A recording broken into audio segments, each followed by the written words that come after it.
What's up, everybody? Big Herc 916 and getting down with another episode of Fresh Out Interviews. And we have a very special guest with us here today, Drew Danger. You know, this guy right here, he worked as a private investigator, worked in law enforcement. Man, this guy used to be a rock star. He had a hell of a life, and he's going to share some crazy stories with us today. So make sure you guys hit that subscribe button, support, stay tuned, and we're about to get with it.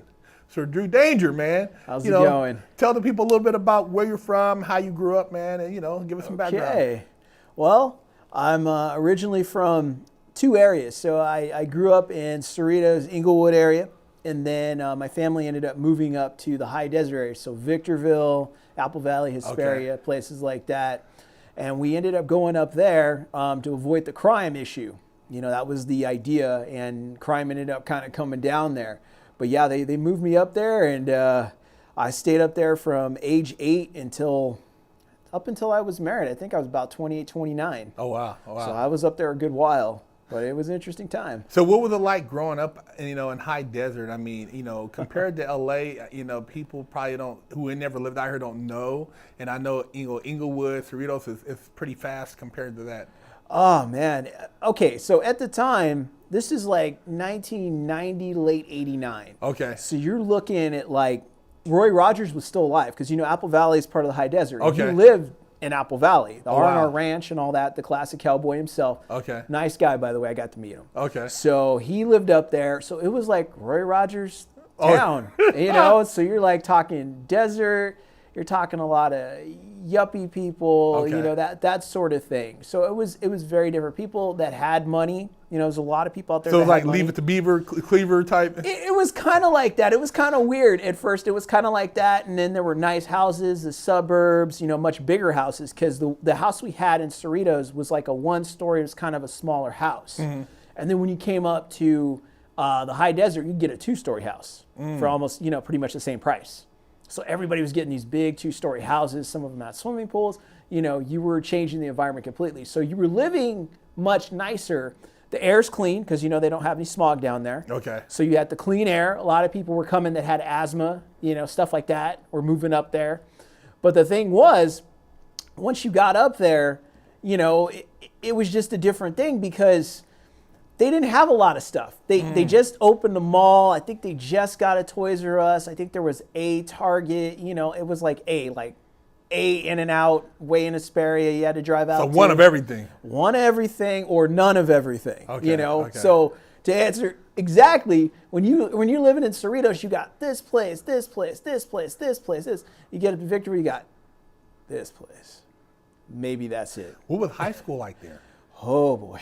Compared to Inglewood, bro. High school, what was that like? Okay, now let me tell you something about the high desert. They got their crime, man, and they got bad kids. So when you're hanging out in the high desert, man, and you're going to, I went to Silverado High, and you had like Hesperia. Hesperia was mainly known for producing skinheads. Hesperia High School was known for... So that's a hotbed for skinheads, huh? Yeah, because some of them would, their parents would move to Victorville, and then they would go to Silverado or Victor Valley High School, and didn't even see these skinhead dudes, just showing up all of a sudden. That's where they came from. They were like breeding them out of there. Because I knew a lot of friends that went there, and they said, oh yeah, man, like they're all over the place, and they would recruit. It was kind of like that. Mm-hmm. So going to my high school, it was a melting pot of everybody, but you had like a lot of gang-like people that were going there, and they would, get into trouble, start fights. Somebody slapped the vice principal. Damn. It was problems, You're talking problems like up there. And so it was, for me, I was a square kid, I grew up in the suburbs. My dad highly educated, mom highly educated, and all that. And so I was like, I'm well-spoken, a surfer kid, skateboarding kid, into comic books. Okay. So I was like a split between that and a nerd. So I didn't hang around, like a lot of those people sometimes, but sometimes people from the old neighborhood, they got into that stuff. So you're still hanging out with them and not knowing what they're doing until maybe sometimes too late. And sometimes you would kind of know, like, okay, these guys are hanging out with Bloods. Because I knew a guy that hung around Bloods, and I think that's what he ended up doing later. I haven't seen him in years. Yeah. But a lot of people would get caught up in stuff like that. They would get caught up in crime before you knew it, which led me to get caught up in some crazy stuff as well, unfortunately. I never got in trouble for it. I was very fortunate. I was very lucky to not get caught up in it. You know, it's crazy too, because I tell people like that transition period in a young man's life around 13, 14, 15, 16 is so important because you're exposed to a lot of elements. Your testosterone is going up, so you're looking at chicks, you're trying to fit in, you got a lot of male machismo going on, and you're trying to figure out who you are, your identity, and it's just you got to really pay attention to the surrounding environments because it plays a major factor in shaping a child, man. It does, and I want to tell you, Big Herc, here's the thing, man. I really started to find out what the world is about after I got out of high school. Because, see, my parents were very strict, man. My dad was born in the 30s. So, he was very strict. He didn't put up with anything. Yeah. He worked at Lancaster Prison, and then he worked in Ironwood originally in Arizona. Shit, yeah. My dad was tough. And he was like, because he told me, he said, well, what do you do in the jail? He said, well, I teach them education. They want to further it or they want to finish GEDs. That's what I do. And I said, well, is there a fence? He said, no, there's no fence. So they just come in your classroom, stranglers, murderers, everybody. And he said, well, what if they want to get you? He said, I have a beeper on the side. I push the button. I said, and they never work like most of the time. Yeah. So he said, well, what if the beeper doesn't work? He said, then I have a whistle. I said, well, what if they don't hear the whistle? He said, then I have to get down right with him. And so that told me about my dad right there. I was like, yeah, that's kind of an animal, man. And he liked it. He liked it. Yeah, your dad was like, he wouldn't duck and wreck. Yeah, so I'm just telling you that because that meant I was not trying to mess with him. There was one time in the 6th grade, I went to my first party. And my dad told me not to go because I told him about it, right? and everybody was going, Yeah. And I waited for him and my mom to go to sleep. And I snuck out of the house and went with my friends over to the party. And all of a sudden, I get in the party, hey, how you doing? But everybody looks real nervous. Everybody's standing there real nervous and all that stuff like that. And who's sitting on the couch? My dad. Oh! He had a blue bathrobe on. Oh! He had his legs crossed. Oh, shit! The legs crossed. And Awesome gangster. He had a soda in his hand, and everybody shit. was. And he had already called everybody's parents. Oh! He called everybody's parents. Oh, and man. He's also, hey, man. what time you coming home? And he said, how about now? Reached over, grabbed me, called everybody's parents, made sure everybody's parents came to get him, told them what was going on, that they were having a party when parents weren't at home, Yeah. Damn. So my dad did not put up with anything. Hey, man, but see, that's old school parenting. They don't mess around, man. I mean, you be at a party and they're like, man, your mom's here. What? Yeah. What? My mom's here. I mean, dude, it was serious. Parents weren't playing those games, man. Yeah. So yeah, that's a valuable lesson right there. But I figured it had an impact on you because you're talking about it. Oh man, that thing changed my life. I never snuck out, to a party. I mean, I went to them, but I was driving by that time and they didn't really know. But if I was like, still I didn't go to any party. They wouldn't let me go anyway. Yeah. So they didn't let me do anything. I couldn't go anywhere. I was telling some of the guys earlier, like my parents wouldn't even let me wear the clothes I wanted to wear.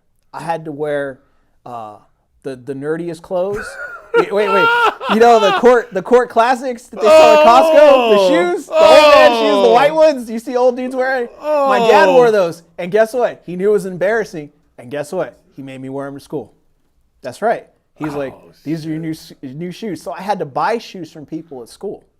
I bought like Adidas and Converse. I did that. I remember my mom bought me some Pro Wings because I couldn't afford Jordans. You remember they had the Pro Wings that looked like Jordans? Yeah. With the red, the black, and the one. The fake but Jordans. you get up close to them, you're like, oh, man. Those are real. Dude, I got capped on all day, bro. I was so embarrassed, man. It like you said, and I went and bought some Adidas from another dude, and they were too big. I put an extra pair of socks in the That's end right. The so extra fit. socks. Yeah, extra socks. So I know what it's like to try to fit in and to feel like you're not being ostracized.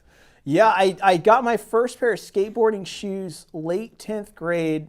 My sister kind of worked on my dad to allow me to get my first pair of Osiris's. Okay. If you know what those Yeah, are. yeah. Skate shoes, yep. At the Zero Techs, the Yeah. Tyrone Olsen won the championship with the X Games that year. Yeah. And I got those, and I got lucky, and I was super happy to get them. But it was hard, man. And he had to wear khaki pants.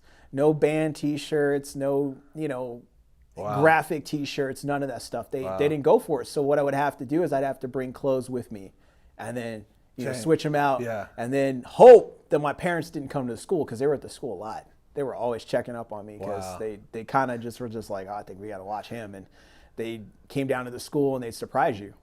And see that I had a similar to a degree up until a certain point, because I lived on a military base. Nobody on a military base really got out of hand. The kids are pretty much, you have military parents, they didn't play that.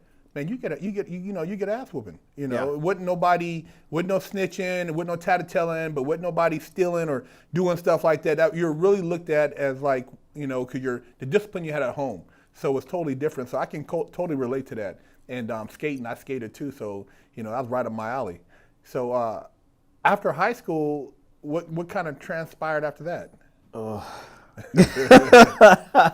So once I got out of high school and I got my license, by the way, I failed the driving exam like 7-8 times. I did. I failed it 7 You didn't take it in summer school? I was 7 to 8 times no passing driving school. And I didn't get my license. And finally, on the 8th time, I got it. I got my license. I was excited. Yeah, I ended up on the wrong side of the street the 7th time. In San Bernardino, I ended up on the wrong side of the street and ended up in a car wash. It was not good. The driving instructor drove me back and was mad. Oh, wow. So, I passed it finally on the 8th time. I'm in college, Victor Valley College, community college. I'm driving myself to school, and see, this is where I'm getting. My parents didn't let me do anything, right?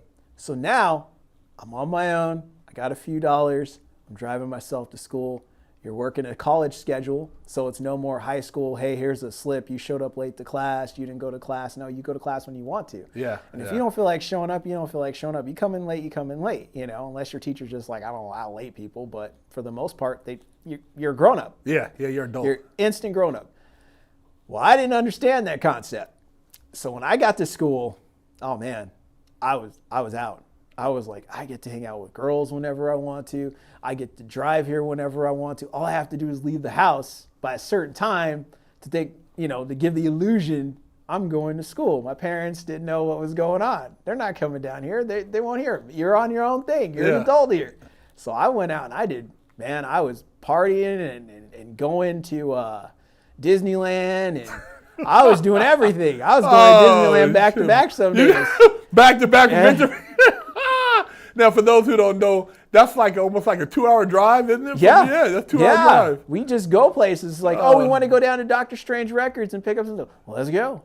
That's just how it was. What are we doing today? We're going here. Let's go. That's just how it was. Oh, shit. So whenever you wanted to hang out with the girl, whenever you wanted to go out on a date, whatever, you could do it. The only thing was I had to do it in such a way. I had to get smart with it. I had to Mission Impossible the thing. So basically, like, my dad's home by this time. My mom's home by this time. So I had to have everything prepped. Like, tonight we're doing a late class and there's a study after. Yes, we won't be back until later. And so I had to spend my calculate the hours so that they make sense. And you didn't want them to conflict, because then they go, wait a minute, didn't you tell me last Thursday you were, oh shoot. So you had to kind of plan everything. Yeah. That's how it was. So I went down to Disneyland. I went down to Universal, Knott's, whatever. I was just hanging out. And that's when things got bad, because then I ended up dating this girl who was a old cheerleader. She was an older cheerleader, been out a year or two, and real cute. And we started dating. Things went bad, as it happens. Young dating, it usually doesn't go good most of the time. And she ended up hanging around a bad crowd. And so she ended up getting with these guys, and she started to get into like drugs and stuff. Oh, man. And so she ended up owing them money. Well, there was a dispute because she said that I owed her $20.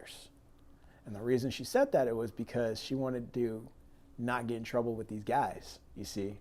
So they're like, I'll get you some money. This guy owes me $20. It was one of those situations. So puts it on you. Yeah.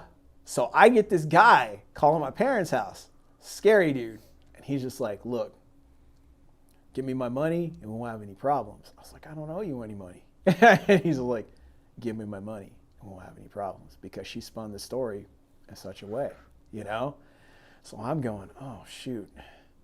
She knows where I live. So she's on drugs. She'll sell me out. Yeah, do anything. Come down to my parents' house. My dad's going to be mad working at the prison. He'll be in the newspaper, you know, like guy that works in prison, you know, son brings drug dealers problems, you know, and that's going to make things bad at home. So I just started thinking quick. I said, okay, I'll get the $20. But $20, he was tripping on $20. yeah, I was tripping on, yeah, this whole thing was over $20. As life is, right? It's always something small. Exactly. And ridiculous. So I have to think really quick. So I go over, I see a friend of mine, and I'm like, okay, I got to go over there. This dude sounds scary. I don't know what's going on. I've never met this guy. I don't know what he's about, but I can't go down there by myself. And he said, yeah, we got you covered. So we start getting a little army together. I think it was about 6 of us in a car, in a Camry, 95 Camry, Burgundy 95 Camry. 6 people in the car. Well, you can't fix 6 people in a Camry, right? One person's got to go somewhere. So my friend, we put him in the trunk. And we had knives. We all had knives. Like, that was the best we got. We had knives. Got one dude in the trunk with a knife. Oh, we drive over to Hesperia. We get there. We pull up to the house. A dude comes over. I get out of the car. And I'm like, okay, here we go. And they look at me. They say, hey, Drew. I said, look at the dude. I said, look at his hand. I said, no, I see it. Dude's got a 9 millimeter. And he's standing there. And he's like, I was like, oh, that's over $20. So we forget, pop the trunk. Because Kenny's been back there. Oh, shit, stuffed in the trunk. But when he gets out of the truck, he jumps out of the truck like this, like Ninja Turtle, you know, and he's got his knife in his hand. And he's ready to go. So the good thing was I had a bunch of people. So I'm like, oh, I don't think he'll try to shoot all of us, you know. Yeah. This neighborhood, it's daytime, you know. I think we're going to make out all right. So I literally go over to him and I said, all right, here we are. And he was just like, yeah, you got that 20? And he was like, all right, cool. So I appreciate it. And he was cool. He was just serious about his money. And I saw the girl and I looked at her. She was there at the house? Yeah, she was there. She was with this dude. So, and I looked at her. I said, look, I don't know what kind of trouble you got yourself in. Whatever you want to do is whatever you want to do. But don't drag me in this. I said, you need to keep me away from this life. I don't want anything to do with you. You're on your own. And have a good one. And I jumped in the car with my guys. The story doesn't end. So so that $20 didn't stop, didn't it? No, well, that part ended. But then we get into something else you don't expect. So my one friend was just like, oh man, yeah, we're glad to help you out. But here's the thing. Now you got to come over, you know, chill with us and hang out with us. Okay. I'll get with you guys tomorrow. All right, cool. So we get home. I get home, and I'm all nervous, and you know, you're kind of sweating because you didn't know what was going to happen. You know, you were worried. Your problem's fixed. You feel better, but you know, you're still kind of stressed out. So I just get the car, park it, and run in the house. I was like, oh, I need to go to the bathroom. I need to sit down. And later the next day, my dad comes home and he's mad at me. And I was like, oh, they found out something, but how? And so I'm looking at him like, what is he going to tell me? And he looks at me, he goes, what's in the back of my car? I said, what? He said, what's in the back of my car? I said, I don't know. And he's like, those knives we took, everybody left the knives in the car. My dad works at a prison. They check you when you get out of the gate. They check you when you leave. God was with me because when he left and when he went in, the dude did not check his car that day. So when he found these knives in the back, he was mad. Yeah, I got a lot of trouble for that one.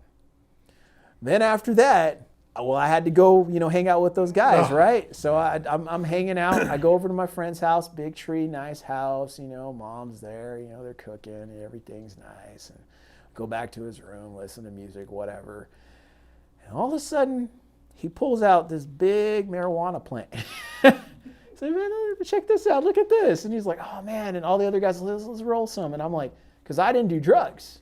Not like that. Yeah. You know, I didn't do any illegal drugs like that.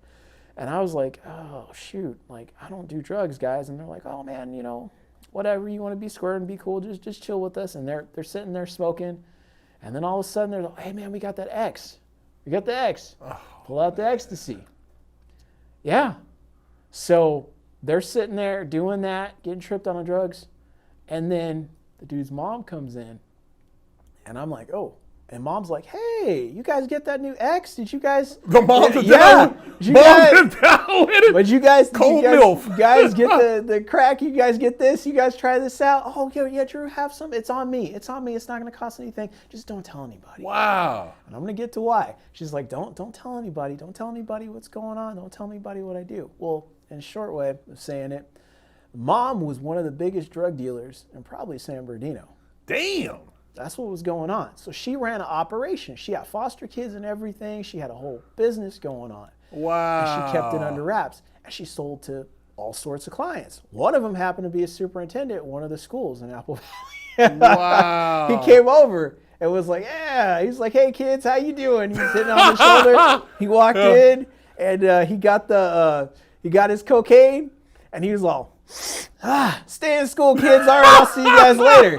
That's how much power she had. Wow, Like, people so she didn't was care. she was juiced up then. She was doing it. And I shortly and unknowingly kind of became a mule and didn't know it.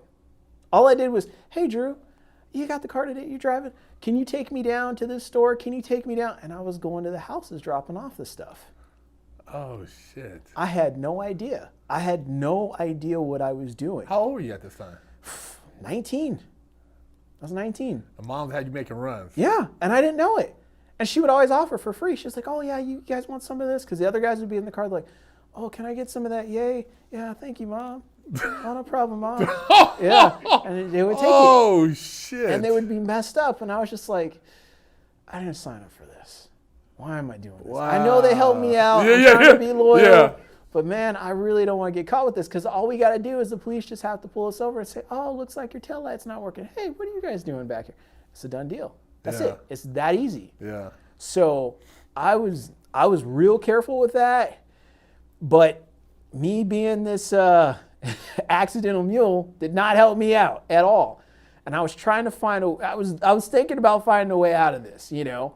But what ended up happening, the kicker in this story is, so one day, I think one of the kids was going to tell, or had told someone, kind of a little bit of the operation that was going on. And so she didn't know which one of us it was.